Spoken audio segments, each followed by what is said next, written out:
Hello viewers, আজকে নতুন একটি এপিসোডে তোমাদেরকে আবার স্বাগত জানাচ্ছি। দেখো, আমরা বিভিন্ন সময় বিভিন্নভাবে চেষ্টা করে থাকি, কিন্তু আমরা আমাদের সাফল্যগুলো পাই না ঠিক মতো। এই সাফল্যগুলো পাই না, তার পিছনে কিন্তু বেশ কিছু কারণ আছে। এই কারণগুলো কি, সেগুলো যদি তুমি ডিটেক্ট করতে পারো, তাহলে এইটুকুন তোমাকে অ্যাসিউর করতে পারি যে তোমার সাফল্য কিন্তু আসবেই। শুধু বিষয়গুলোকে তুমি ধরো। প্রথমত বলি যে আমরা জীবনে বিভিন্ন জনে বিভিন্ন রকম কাজ করি। প্রত্যেককে যে একই কাজে সফলতা পেতে হবে তা কিন্তু নয়। আমাকে ডাক্তার হতেই হবে, আমাকে ইঞ্জিনিয়ার হতেই হবে বা আমাকে গায়ক হতেই হবে, এর কোনো মানে নেই। সর্বপ্রথম তুমি তোমার কাজগুলো করে যাও। ছোটবেলায় প্রত্যেককে আমরা একে অপরকে নানা রকম অভিজ্ঞতার মাধ্যমে আমরা কাজগুলো করে থাকি। কি রকম? ছোটবেলায় দেখবে কোনো একটা ছোট্ট শিশুকে আমরা গান করতে শেখাই, গান শেখে। খেলাধুলা শেখাই, ঠিক সেই খেলাধুলাটা সে শেখে। কোনো একটা পড়াশোনার দিকে যখন আমরা পড়াশোনা করাই, তখন সেই পড়াশোনাটা তারা করে। আবার ঠিক তেমনিভাবে আমরা যদি ৭টা-৮টা সাবজেক্ট তাদের কাছে দিই, দেখা যাচ্ছে আমাদেরকে যারা বড়রা তাদেরকে লক্ষ্য রাখতে হবে যে তার কোন বিষয়টার প্রতি সবচেয়ে বেশি আগ্রহ থাকে।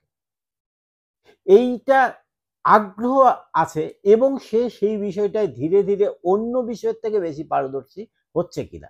যদি দেখুন, যদি আপনারা কেউ দেখে থাকেন যে হ্যাঁ, আমার এই 10টা বিষয় তাকে ছোটবেলায় দিয়েছিলাম, ছোটবেলায় বলতে আমি ৫-৬ বছরের কথা বলছি, এর মধ্যেই আমরা ঠিক করে নিতে পারবো যে সেই ছেলেটি বা সেই মেয়েটি যে কাজগুলো করছে তার মধ্যে যে কাজটার দিকে তার সবচেয়ে বেশি অগ্রসর হচ্ছে এবং সে পারদর্শী হয়ে উঠছে, আপনারা চেষ্টা করুন তার ফোকাসটা সেই দিকে দিতে।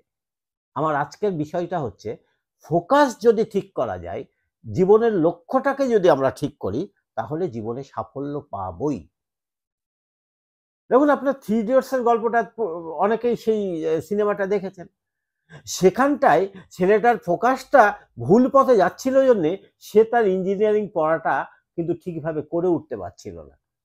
সে তখন তার ইঞ্জিনিয়ারিং পড়াটা ছেড়ে দিয়ে তার নির্দিষ্ট যে ফোকাসটা, সেটা ওয়াইল্ড লাইফ ফটোগ্রাফির দিকে যখন দিল, তখন সে কিন্তু সেটাতে অনেক উৎকর্ষ লাভ করলো। ঠিক তেমনি ভাবে দেখেন, বাঘের একটা গল্প বলছি। বাঘ কি করে? বাঘ যখন শিকার ধরে, তখন কিন্তু বাঘ প্রথমত কি করে থাকে? ওরা লক্ষ্য করে থাকে যে হরিণ শিকার করবে। ১২-১৪টা হরিণ একসাথে যাচ্ছে। ওরা কিন্তু ধীরে ধীরে বাঘ করে কি, ১২-১৪টা হরিণ প্রথমত দেখে নেয় যে দল বেঁধে। এরপরে তারা দেখে, প্রথমত এইটা দেখার পর দ্বিতীয়ত তারা দেখে এর মধ্যে তুলনামূলক দুর্বল হরিণ কোনটা। কেন দুর্বল দেখে? কারণ ও যদি দৌড়ায়, সে তো তার প্রাণ ভয়ে দৌড়াবে, সুতরাং তার জীবনের শেষ দৌড়টা তাকে দিচ্ছে, তাই তাকে যাতে ধরতে সহজ হয়। তাই বাঘ করে কি, প্রথম লক্ষ্যটা ওই ১২টা হরিণের থেকে একটা হরিণের দিকে নিয়ে আসে এবং বাকি ১১টা হরিণকে সে কিন্তু দেখতে পায় না। অর্জুনের গল্প ছেড়ে দিন, এই বাঘের গল্পটার দিকে আসলে আমরা এটা প্রত্যক্ষভাবে দেখবো। এবার ওই একটা হরিণ ছাড়া ও দলের কিন্তু আর কোনো হরিণকে দেখতে পায় না এবং তারপরে সে ওই হরিণটাকে ধরার জন্য ধীরে ধীরে ধীরে ধীরে সে তার দিকে অগ্রসর হয় এবং একটা টাইমে গিয়ে ঠিক ওই হরিণটার উপরেই সে ঝাঁপিয়ে পড়ে এবং সে ঠিক সেই কাজটাতে সফলতা পায়। এই জন্য আমরা বলছি যে আমাদের বিভিন্ন অভিজ্ঞতাগুলোর মধ্যে থেকে যদি একটা নির্দিষ্ট বিষয়ে, যে বিষয়টাতে আমার ছেলে বা আমার মেয়ে সত্যি সত্যি কোনো পারদর্শী হয়ে উঠছে এবং সেটা তার ভালো লাগার বিষয় অবশ্যই হয়ে উঠছে, ফোকাসটা সেই দিকে করাটা বাঞ্ছনীয়।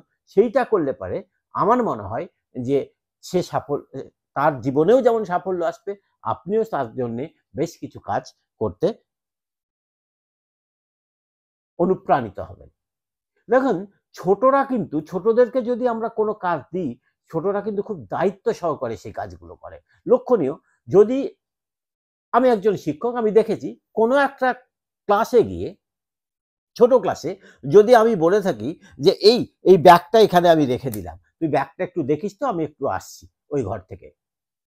হাজার যান চলে গেলেও ওই ব্যাগটা অন্য ক্লাসের কোনো বন্ধু-বান্ধব কেউ টাচ করতে দেয় না। কারণ তারা কিন্তু খুব দায়িত্ব সহকারে সেই কাজগুলো নেয় এবং তারা খুব দায়িত্ব নিতে ভালোবাসে। তাই ছোটদেরকেও ছোট ছোট কাজের দায়িত্ব দিন।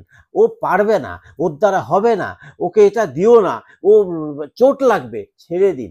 দেখবেন আপনারা বিদেশের দিকে যদি আপনারা ভালোভাবে তাকিয়ে দেখেন, বিদেশে কিন্তু বাচ্চাদেরকে জলের মধ্যে ছেড়ে দেয় যে ডুবুক, দেখি ডুবতে ডুবতে সে সাঁতার শিখবে।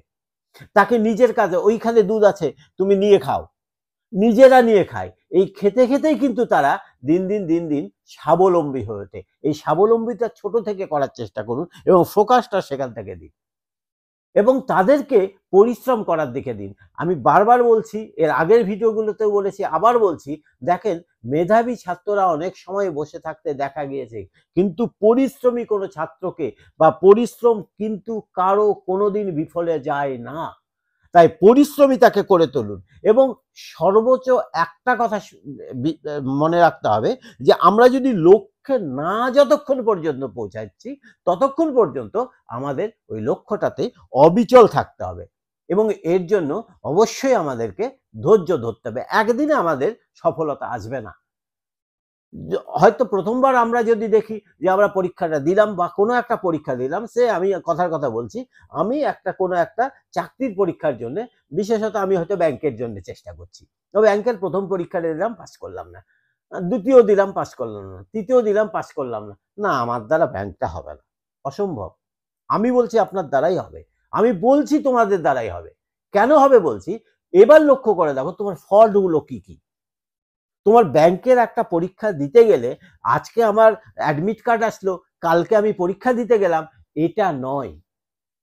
তুমি ফর্ম ফিল আপের আগের থেকেই একটা প্রিপারেশন নিজের মধ্যে নাও। ব্যাংকের কি কি টাইপের কোশ্চিন আছে, এখন হরেক রকমের কোশ্চিন ব্যাংক পাওয়া যায়, সেই কোশ্চিনগুলোকে তুমি সলভ করো, এক এক করে তুমি তোমার নিজের মতো করে নোট তৈরি করো। সব সময় আমি বলছি না কোচিং সেন্টারের নোটগুলোই তোমাকে অবলম্বন করতে হবে। কোচিং সেন্টারের অনেক কিছু জিনিসই আজ থেকে 25 বছর আগেও যেটা দিত সেই নোটই এখন আবার সেটা জেরক্স করে দিচ্ছে, সুতরাং সেটার কোনো প্রয়োজন নেই। তুমি নিজের থেকেও কিছু করতে পারো, নিজেকে ডেভেলপ করো প্রতিদিন।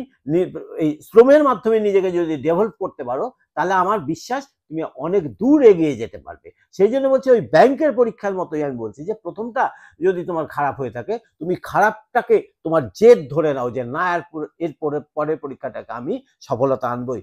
যদি তুমি দেখো যে তুমি নিজে পরীক্ষা দিয়ে তুমি বুঝতে পারবে যে না আমি এবার 70% পারলাম, আমার 70% ব্যাংকের পরীক্ষাতে হবে না, 90% পারতে হবে। সুতরাং এবার 90% ক্র্যাক করার জন্য তোমার যে দুর্বলতাগুলো ছিল সেগুলোকে তুমি কাটিয়ে ওঠো। হ্যাঁ, এই সময় যদি তুমি কোনো ক্রমে দেখো যে তোমার দ্বারা সেটা হচ্ছে না, তাহলে তুমি কি করবা, তোমার আশেপাশের যারা সফলতা পেয়েছে তাদের সাথে কথা বলে নাও বা কোনো টিচারের সাথে তুমি কনসাল্ট করে নাও এবং তোমার কোন বিষয়গুলো তোমার অসুবিধা হচ্ছে সেই জায়গাগুলোতে তুমি ফোকাস করো।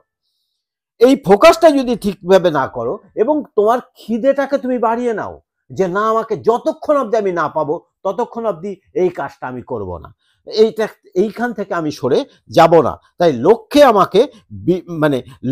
আমাকে একদম অবিচল থাকতে হবে যতদিন পর্যন্ত আমি আমার সেই লক্ষ্যটাতে না পৌঁছাতে পারছি।